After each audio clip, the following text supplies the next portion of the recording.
Morning everyone. आज थोड़ी ठंड है इसलिए थोड़ा पैक होके बना रहे हैं। वैसे सर्दी में काम करने का मन ही नहीं करता। चलो खैर, फिर भी कोई बात नहीं। आज हम पढ़ेंगे पास्ट परफेक्ट कॉन्टिन्यूअस टेंस। ठीक है, तो सबसे पहले ये जान लेते हैं कि पास्ट परफेक्ट कॉन्टिन्यूअस टेंस के सेंटेंसेस हिंदी में कैसे खत्म होते हैं। पास्ट परफेक्ट कॉन्टिन्यूअस टेंस के सेंटेंसेस हिंदी में रहा था, रहे थे, रही थी आदि से समाप्त होते हैं। अब आप कहेंगे भाई पास्ट कॉन्टिन्यूअस टेंस के सेंटेंसेस भी तो ऐसे ही खत्म होते हैं। ठीक है, पास्ट कॉन्टिन्यूअस टेंस के सेंटेंसेस भी ऐसे ही खत्म होते हैं, रहा था, रहे थे, रही थी से खत्म होते हैं। लेकिन डिफरेंस ये है कि पास्ट परफेक्ट कॉन्टिन्यूअस टेंस में समय इंडिकेट किया जाता है, जैसे कि प्रेजेंट परफेक्ट कॉन्टिन्यूअस टेंस में किया जाता है ना। सीन्स और फोर के साथ समय इंडिकेट किया जाता है, समय दर्शाया जाता है। अब हम जान लेते हैं कि वो कैसे होता है। जैसे वहां पे बताया था, सीन्स कब आता है, फोर कब आता है। सीन्स तब आता है जब सुनिश्चित होता है समय, जब सर्टेन होता है।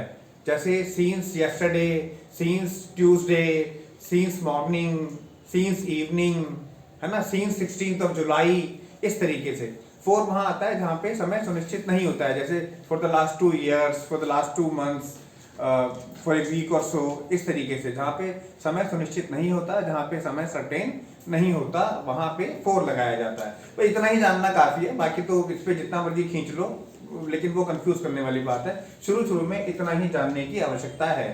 अब क्या करेंगे, अब हम इसके सेंटेंसेस बनाएंगे, पर सेंटेंसेस बनाने से पहले हम इसका फॉर्मूला या स्ट्रक्चर जो भी बोलो वो बनाएंगे कि ये जो टेंस है इसके सेंटेंसेस के लिए जो स्ट्रक्चर है वो क्या होता है। मतलब पहले सब्जेक्ट आता है, फिर हेल्पिंग वर्ब आता है, फिर वर्ब की फर्स्ट फॉर्म आती है, उसके साथ ही आईएनजी लग जाता है, फिर ऑब्जेक्ट आता है, फिर ऑब्जेक्ट के बाद आता है टाइम, जो कि सीन्स और फोर, सीन्स या फोर दोनों में से एक के साथ दर्शाया जाता है। ठीक है, अच्छा, हेल्पिंग वर्ब क्या है इस टेंस में? हेल्पिंग वर्ब है हैड बीन। एक ही हेल्पिंग वर्ब आती है, चाहे सब्जेक्ट कुछ भी हो। ठीक है, हैड बीन ही आएगा। तो अब इसके फॉर्मूले को लिखते हैं, यहाँ पे स्ट्रक्चर लिखते हैं, उसके बाद उसके सेंटेंसेस बनाएंगे। ठीक है, सबसे पहले हम क्या पढ़ रहे हैं? पास्ट परफेक्ट कॉन्टिन्यूअस टेंस के एफर्मेटिव सेंटेंसेस पढ़ रहे हैं। एफर्मेटिव मतलब सकारात्मक, जिसमें नॉट नहीं आता, जिसमें इंटरोगेटिव चीज नहीं होती, मतलब क्वेश्चन भी नहीं पूछा जाता, उस तरीके से, मतलब सकारात्मक सिंपल सेंटेंसेस। तो पहले हम लिखेंगे इसका फॉर्मूला या स्ट्रक्चर। सबसे पहले आता है सब्जेक्ट। ठीक है, I, we, you, they, he, she, it, हमने इसी से शुरू किया था। जो भी हमने टेंस पढ़ा है, सबसे पहले हम यही सब्जेक्ट लेके चले हैं। उसके बाद आता है हेल्पिंग वर्ब। जैसे कि मैंने बताया, हेल्पिंग वर्ब एक ही आता है, हैड बीन। ठीक है, उसके बाद आएगा V1, यानी कि वर्ब की फर्स्ट फॉर्म प्लस आईएनजी। ठीक है, उसके बाद आता है ऑब्जेक्ट। अगर कोई ऑब्जेक्ट है तो उसके बाद आता है टाइम। टाइम को कैसे दर्शाते हैं? टाइम को दर्शाया जाता है सीन्स या फोर से। ठीक है, तो ये इसका हो गया स्ट्रक्चर। अब इसके सेंटेंसेस बनाते हैं। पहला सेंटेंस है I had been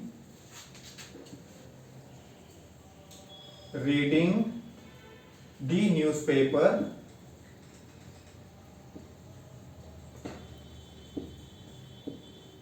since morning। यानी कि मैं सुबह से अखबार पढ़ रहा था, मैं सुबह से न्यूज़पेपर पढ़ रहा था। इसका मतलब ये हुआ। ठीक है, अब बनाते हैं, इसको सबको मिटा देते हैं क्योंकि फॉर्मूला आ गया। तो इसके बाद अब बनाएंगे सेंटेंस नंबर 2। जैसे हम आज पास्ट परफेक्ट कॉन्टिन्यूअस टेंस का एफर्मेटिव कर रहे हैं, जैसे कि हमने पीछे भी किया है। एफर्मेटिव पहले किया, उसके बाद नेगेटिव किया, फिर इंटेरोगेटिव किया, फिर इंटेरोगेटिव प्लस नेगेटिव सेपरेटली किया, ताकि समझने में आसानी हो, मतलब कंफ्यूजन कोई भी क्रिएट ना हो किसी भी तरीके का। ठीक है, तो दूसरा सेंटेंस लिख देते हैं। दूसरा सेंटेंस है we had been cooking lunch for the last 1 hour। For the last 1 hour। अब इसको आर भी बोल दो, आवर भी बोल दो। इंडियन स्टाइल में इसको आवर बोलते हैं, अमेरिकन स्टाइल में इसको आर बोलते हैं, बट बात एक ही है, क्योंकि पता है हम आर कहाँ बोल रहे हैं, सेंटेंस का जो कॉन्टेक्स्ट है वो क्या है, इसलिए सबको समझ में आता है। नंबर 3 पे सेंटेंस है, अच्छा, we have been cooking lunch for the last 1 hour का मतलब है हम पिछले 1 घंटे से लंच बना रहे थे, या लंच कुक कर रहे थे, बना रहे थे। ठीक है, पका रहे थे। ऑलराइट। तीसरा सेंटेंस है you had been studying for your examination for 4 months। इसका मतलब क्या है? इसका मतलब है आप अपने एग्जामिनेशन की तैयारी 4 महीने से कर रहे थे। You had been studying for your examination for 4 months। 4 महीनों से आप अपने एग्जामिनेशन की तैयारी कर रहे थे। ठीक है, तो इसको भी मिटा देते हैं और अब सेंटेंस नंबर 4 बनाएंगे। ठीक है, मेरे ख्याल से इस तरीके से अलग अलग जब हम बनाते हैं तो कोई कंफ्यूजन क्रिएट नहीं होता, बहुत आसानी से सारी चीजें समझ में आ जाती हैं। ठीक है, पहले एफर्मेटिव बनाया, फिर नेगेटिव बताया, फिर इंटरोगेटिव। अब सेंटेंस नंबर 4। ठीक है, सेंटेंस नंबर 4 है they had been playing badminton since 6 in the morning।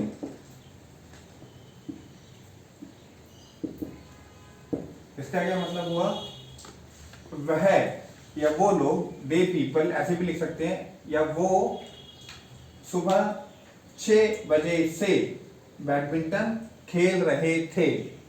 वो सुबह 6 बजे से बैडमिंटन खेल रहे थे। अब इसको जैसे मर्जी लिख दो, इसको ऐसे भी लिख सकते हैं they had been playing badminton since 6 AM।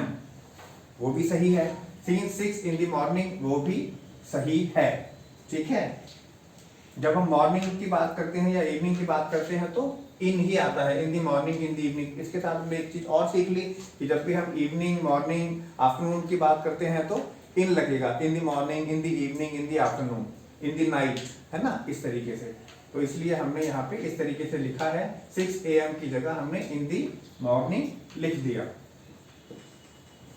क्योंकि ऑब्जेक्टिव जो है वो ज्यादा से ज्यादा सिखाने का है, बताने का है, समझाने का है, पढ़ाने का है। ठीक है, ओके। फिफ्थ सेंटेंस है he had been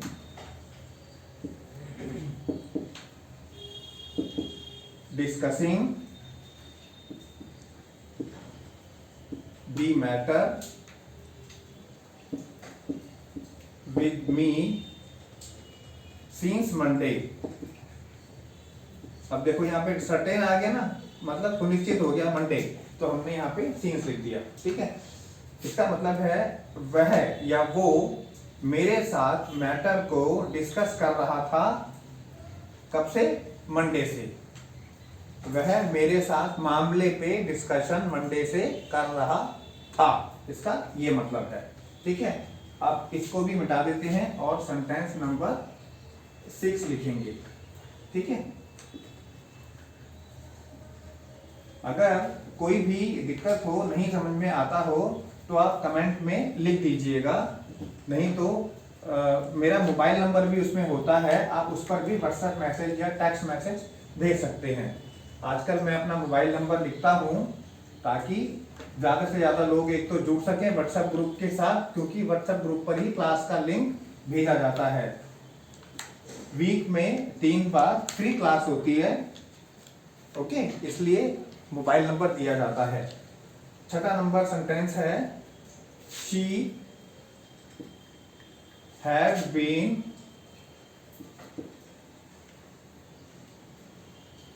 fighting for her rights for the last 5 years। कौन से लास्ट 5 years ये नहीं पता, ठीक है। फॉर द लास्ट 5 years, क्योंकि अनसर्टेन है इसलिए 4 लगा दिया, ठीक है। अब सेंटेंस नंबर 7 से पहले इसकी हिंदी समझ लेते हैं। वह अपने अधिकारों के लिए पिछले 5 सालों से लड़ रही थी या संघर्ष कर रही थी। She had been fighting, she had been struggling, हम ऐसे भी लिख सकते हैं, ठीक है। तो शी सब्जेक्ट है, हैड बीन हेल्पिंग वर्ब है, फाइट वर्ब की फर्स्ट फॉर्म है, उसके साथ में आईएनजी लगा दिया, ठीक है। फॉर हर राइट्स ऑब्जेक्ट हो गया, फॉर दी लास्ट 5 years समय को इंडिकेट कर दिया, ठीक है, ओके। तो इस तरीके से ये स्ट्रक्चर है इस सेंटेंस का, ओके। 7 सेंटेंस पे जाने से पहले हम एक काम करते हैं, एक और सेंटेंस इसी के जैसा समझ लेते हैं, उसको हम नंबर देते हैं 6A, ठीक है। She has been fighting for her rights since 2017। अभी हमने यहाँ पे 4 लिखा for 5 years, अब हम यहाँ पे 6A सेंटेंस में क्या लिख रहे हैं? She had been fighting for her rights since 2017। अब देखो यहाँ पे डिफरेंस क्लियर हो गया, हमने यहाँ पे since लिख दिया, since 2017 यानी कि सर्टेन हो गया, समय सुनिश्चित हो गया 2017 से, ठीक है। इसमें सर्टेन नहीं था, सुनिश्चित नहीं था, इसलिए यहाँ पे for the last 5 years आ गया, ठीक है। अब सेंटेंस नंबर 7 बनाएंगे, ओके। बहुत आसान है, और इसके साथ क्या है, ये ऐसे जो टेंस हैं जैसे पास्ट परफेक्ट कंटीन्यूअस टेंस है, इसके साथ में बहुत ज्यादा कनेक्टिंग सेंटेंसेस बनाए जाते हैं। जैसे मैं खा रहा था 2 बजे से जब आप आए, वो सब बाद में बताएंगे, उसका भी बताएंगे, नहीं तो आप कमेंट्स में लिख सकते हो, उसको भी पढ़ाया जा सकता है, ठीक है, ओके। तो अभी सेंटेंस नंबर 7, सेंटेंस नंबर 7 क्या है? इट के ऊपर है, ठीक है। हमने सब्जेक्ट्स क्या लिए? I, we, you, they, he, she, it. अब इट के ऊपर आ रहा है, it had been raining ice pellets since midnight।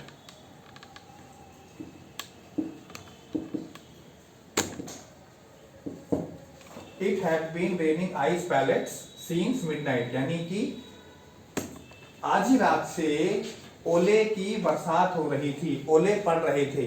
Ice pallets का मतलब है वो छोटे छोटे ओले जो पड़ते हैं, वो उसकी बारिश हो रही थी। It had been raining ice pellets since midnight। आधी रात से ओले पड़ रहे थे, ओले की बारिश हो रही थी, ठीक है। अभी हमने एफर्मेटिव के सेंटेंसेस बनाए हैं, अभी हम इसको यहीं पे खत्म करते हैं। अगली क्लास में हम नेगेटिव सेंटेंसेस बनाएंगे, ओके। हैप्पी